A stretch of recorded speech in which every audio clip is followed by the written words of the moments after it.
Selamat datang pada ibu-ibu. Terima kasih atas kesediaannya untuk hadir pada pertemuan kita hari ini, dan terima kasih juga kepada tuan rumah yang telah mengizinkan kita untuk belajar di sini. Nah, topik kali ini kita akan membahas tentang menyusun anggaran. Nah, ibu-ibu, tidak semua pengeluaran itu harus dipenuhi. Terlebih lagi apabila pemasukan kita itu terbatas, maka kita perlu berhemat. Bedakan mana yang merupakan kebutuhan dan mana juga yang merupakan keinginan. Coba ibu-ibu, kalau kebutuhan itu yang seperti apa? Ya benar, kalau misalnya nggak ada beras gimana Bu? Ya kita nggak bisa makan. Artinya apa Bu? Terganggu nggak keberlangsungan hidup kita? Iya. Nah, sedangkan kalau keinginan itu yang seperti apa ya? Ya tas baru. Kalau misalnya kita nggak punya tas baru, terganggu nggak keberlangsungan hidup kita? Enggak kan? Nah, ibu-ibu, jadi beda antara kebutuhan dan keinginan itu adalah kalau kebutuhan itu harus segera dipenuhi. Jika tidak dipenuhi, maka akan mengganggu keberlangsungan hidup. Sedangkan kalau misalnya keinginan itu bisa ditunda. Jika tidak dipenuhi, maka tidak terlalu banyak mengganggu keberlangsungan hidup. Nah, ibu, kali ini kita akan bermain kuis ya. Ini ada tabel tentang pengeluaran keluarga Bu Lili. Nah, ini ada pos-pos pengeluaran Bu Lili, nanti kita jawab bareng-bareng ya. Nah, ini ada pos pengeluaran berupa bayar listrik, uang jajan, utang, bayar utang, tas sekolah baru, arisan, makanan dan susu, perlengkapan mandi, tabungan, rokok dan rokok, pulsa dan gas ya. Nanti kita jawab bareng-bareng ya. Coba kalau misalnya bayar listrik itu termasuk kebutuhan apa keinginan? Coba jawab. Siapa yang bilang kebutuhan? Angkat tangan. Siapa yang bilang keinginan? Angkat tangan. Ya, jadi memang benar ya kalau bayar listrik itu termasuk kebutuhan karena itu digunakan untuk penerangan. Nah, selanjutnya ini ada uang jajan. Uang jajan itu termasuk kebutuhan apa keinginan ibu-ibu? Coba yang bilang kebutuhan siapa? Angkat tangan. Yang bilang keinginan? Angkat tangan. Ya, jadi uang jajan itu termasuk keinginan. Kenapa keinginan? Karena tidak digunakan untuk membeli hal-hal yang penting. Ini selanjutnya ada bayar utang. Bayar utang itu termasuk kebutuhan apa keinginan ibu-ibu? Coba yang jawab kebutuhan siapa? Angkat tangan. Ya, yang jawab keinginan angkat tangan. Ya, jadi bayar utang itu termasuk kebutuhan karena merupakan kewajiban kita terhadap pihak lain ya, seperti itu. Selanjutnya ada tas sekolah baru. Kalau tas sekolah baru itu termasuk kebutuhan apa keinginan ibu? Termasuk keinginan. Ya. Coba yang jawab kebutuhan. Ya. Dan yang jawab keinginan coba. Ya. Jadi tas baru itu termasuk keinginan karena masih ada tas yang lama yang masih bisa digunakan. Jadi seperti itu ya, termasuk keinginan kalau tas baru. Nah, arisan. Coba yang jawab arisan itu kebutuhan angkat tangan. Yang jawab keinginan? Ya, jadi arisan itu termasuk kebutuhan karena merupakan kewajiban kita kepada pihak yang lain sama dan juga merupakan cadangan dana untuk kedepannya ya. Nah, selanjutnya ada makanan dan susu. Coba yang merupakan jawabannya kebutuhan angkat tangan. Ada yang jawab keinginan angkat tangan. Ya, jadi makanan dan susu itu termasuk sebagai kebutuhan karena untuk gizi dan nutrisi untuk keluarga ya. Selanjutnya ada perlengkapan mandi. Kalau perlengkapan mandi itu termasuk kebutuhan apa keinginan? Coba yang jawab kebutuhan siapa? Ya, ada yang jawab keinginan? Ya benar. Jadi perlengkapan mandi itu termasuk sebagai kebutuhan karena untuk kebersihan keluarga ya. Selanjutnya ada tabungan. Coba yang jawab tabungan itu kebutuhan siapa? Angkat tangan. Yang jawab keinginan? Oke. Jadi tabungan itu termasuk sebagai kebutuhan karena untuk cadangan kalau misalnya tiba-tiba kita membutuhkan dana ya. Gitu. Selanjutnya ada rokok. Kalau rokok itu termasuk kebutuhan apa keinginan ibu-ibu? Yang jawab kebutuhan siapa? Gak ada ya. Ada yang jawab keinginan? Ya, semuanya jawab keinginan ya. Nah benar, jadi rokok itu termasuk keinginan karena tidak memiliki manfaat sedikitpun ya, apalagi untuk kesehatan kita ya, gitu.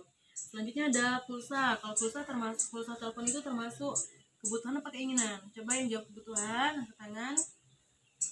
Ya, yang jawab keinginan. Oke. Kalau pulsa telepon misalnya digunakan untuk keperluan bekerja itu termasuk sebagai kebutuhan. Selanjutnya ada gas. Gas itu termasuk kebutuhan apa keinginan?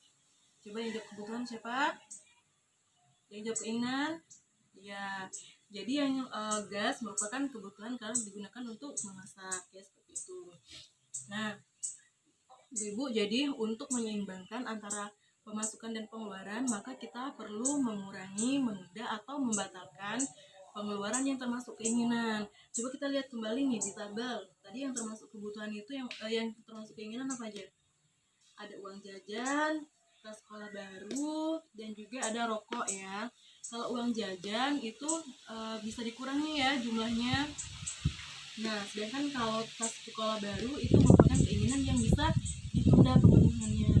Sedangkan rokok itu merupakan keinginan yang bisa dihilangkan karena tidak memiliki manfaat. Nah, apabila sulit untuk menghilangkan secara sekaligus, maka kita bisa menghilangkannya secara bertahap ya. Nah, seperti itu. Nah, ibu-ibu, selanjutnya adalah langkah untuk menyusun anggaran bulanan keluarga. Nah, bedanya anggaran bulanan keluarga dari flip chart yang kita sebelumnya, ini di flip chart kita yang sebelumnya itu keinginannya itu sudah diisi semua ya. Nah, sedangkan pada yang sekarang ini kita sudah menunda dan juga membatalkan pengeluaran yang merupakan keinginan. Nah, jadi itu bedanya ya antara flip chart yang sebelumnya dengan flip chart yang kedua ini, seperti itu. Nah, coba kita lihat di flip chart ini ada angka-angka yang sudah tabel-tabel yang sudah ada angkanya. Ini termasuk yang ini pemasukan, sedangkan yang ini ada angka-angka yang berupa kebutuhan. Nah, sedangkan yang tidak ada angkanya ini termasuk pengeluaran yang merupakan keinginan yang akan kita isi bareng-bareng ya. Nah, tadi sesuai dengan kesepakatan kita sebelumnya, kalau uang jajan Dewi dan uang jajan Agus itu kita kurangi menjadi 9.000 per hari. Jadi 9.000 dikali 24 hari sama dengan 219.000. Nah, sedangkan tadi tas sekolah baru itu kita tunda ya pemenuhannya, sehingga pada bulan ini pengeluaran untuk tas baru itu menjadi 0 rupiah. Nah, sedangkan untuk rokok sesuai dengan kesepakatan sebelumnya, rokok itu kita hilangkan pengeluarannya tapi secara bertahap sehingga menjadi separuhnya, yaitu 25.000 per minggu dikali 4 minggu sama dengan 100.000. Nah, jadi total pengeluaran keluarga Bu Lili ini menjadi 1.692.000. Nah, kemudian kita hitung selisih antara pemasukan keluarga Bu Lili dengan pengeluaran keluarga Bu Lili. Jadi pemasukannya tadi 1.700.000 ya, dikurangi pengeluarannya 1.692.000, jadi selisihnya adalah 8.000 seperti itu. Oke, baik ibu-ibu. Nah, untuk menyusun anggaran bulanan keluarga, kita harus diskusi dengan anggota keluarga, terutama suami atau istri. Agar apa? Agar terjadi kesepakatan dan juga saling memahami kebutuhan mana yang perlu diutamakan ya, seperti itu. Ya. Nah, kemudian ibu-ibu kebutuhan itu pengeluaran itu dan pemasukan juga bisa bertambah ataupun berkurang. Nah, untuk menyeimbangkannya kembali, maka kita perlu menyesuaikan lagi apa-apa saja yang termasuk keinginan yang perlu dikurangi, ditunda ataupun dibatalkan. Gitu. Nah, tadi ya, coba kita lihat pada flip chart yang buku pintar kita, pada buku pintar kita halaman 9. Nah, di situ ada contoh di mana pengeluaran dan pemasukan itu bisa bertambah ataupun berkurang. Contohnya ya, Ibu Lili, pemasukan keluarga Bu Lili bisa berkurang ketika Ibu Lili tidak bekerja ya, seperti itu. Dia tidak bekerja sehingga pemasukannya menjadi berkurang. Atau pemasukan Bu Lili juga bisa bertambah ketika mereka mendapatkan bantuan program Indonesia Pintar atau mendapatkan program bantuan yang lainnya. Gitu. Nah, pada buku pintar halaman 9 itu ada contoh. Tadi pemasukan keluarga Bu Lili menjadi bertambah ketika mereka mendapatkan bantuan program Indonesia Pintar, dan juga pengeluaran mereka pengeluaran mereka bertambah ketika mereka harus membayar biaya pendidikan dan biaya kesehatan anak gitu ya. Nah tadi mereka perlu bayar iuran iuran rekreasi sekolah, ada iuran yang iuran ujian tadi ya, seperti itu yang ada di buku yang tadi kita bilang. Nah ibu-ibu, hanya itu saja yang dapat saya sampaikan pada topik menyusun anggaran ini. Terima kasih atas perhatiannya. Apabila terdapat kesalahan saya mohon maaf. Assalamualaikum warahmatullahi wabarakatuh.